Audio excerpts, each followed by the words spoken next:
اس شہنشاہ ہند کے دربار میں حاضر ہیں. سنجر کا وہ علاقہ غریب نواز کے والد گرامی سید غیاث الدین رضی اللہ تعالیٰ عنہ اور ان کی والدہ بی بی ام الورا دونوں حافظ قرآن تھے، دونوں عالم تھے. اور یہ تقریباً 537 ہجری کے قریب کا کچھ واقعہ ہے. سنجر کا علاقہ مشہور تھا، پورے کے پورے علاقے میں جو لوگ رہتے تھے وہ کوئی ایسا نہیں تھا جو تہجد نہ پڑتا. ایک رات ایسی آئی 13 رجب المرجب، تاریخ یہ بتائی گئی ہے، 13 رجب کی تاریخ تھی اور آسمان پر آدھی رات میں ہی سفیدی ظاہر ہو گئی اور اتنی سفیدی سی آئی کہ لوگوں کو گمان ہونے لگا کہ صبح صادق ہو چکی.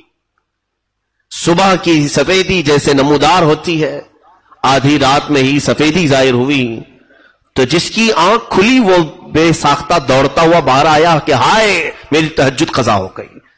ایک گھر پر آسمان سے جھما جھم نور کی روشنی برس رہی ہے، نورانی قندیل لٹکی ہوئی ہے، اور وہ گھر پتہ کرنے پر معلوم ہوا کہ حضرت غیاث الدین رضی اللہ تعالیٰ عنہ کا گھر ہے، بی بی ام الورا کا گھر ہے. تو کئی تہجد گزار بزرگ وہاں پر جمع ہوئے کہ آدھی رات میں اجالا اور ان کے گھر سے اجالا.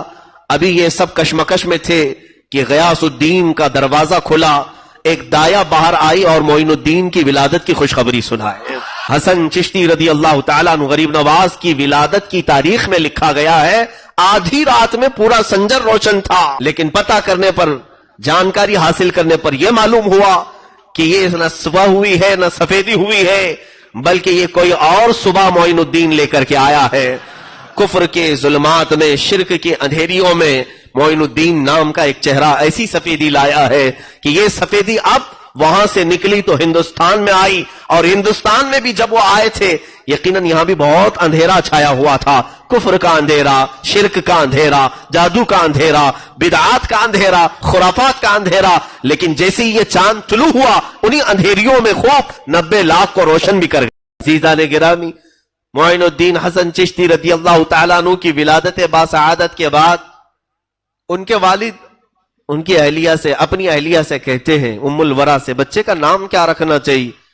ام الورا کہتی ہیں، مشورہ چل رہا تھا شوہر بیوی میں، پہلا بچہ ہے تو ماں کہتی ہے سرکار غریب نواز کی، ہمیں مشورے کی ضرورت نہیں، بلکہ میں اس بچے کے حمل کے دوران کئی بڑے مشائخ کو خواب میں دیکھا ہے اور انہوں نے مجھے مبارکبادی دیتے ہوئے کہا ہے کہ تیرا پیٹ حسن ہو، تیرا مولود حسن ہو. حسن کا مطلب ہوتا ہے خوبصورت، جمال والا. تو یہ مشائخ نے میرے حمل کے دوران مجھے رات میں کئی ایسی خوشخبریاں سنائی تھی کہ تیرا پیٹ، تیرا شکم حسن ہو اور تجھ سے پیدا ہونے والا حسن ہو. حسن کا مطلب خوبصورتی. تو کیوں نہ ہم ان مشائخ کی اسی بشارت پر بچے کا نام حسن رکھتے ہیں. اور پھر جب ان دونوں نے حسن نام رکھا تو غیب سے ندا آنے لگی حسن معین الدین، حسن معین الدین، یعنی یہی حسن ہے جو دین کی مدد کرے گا.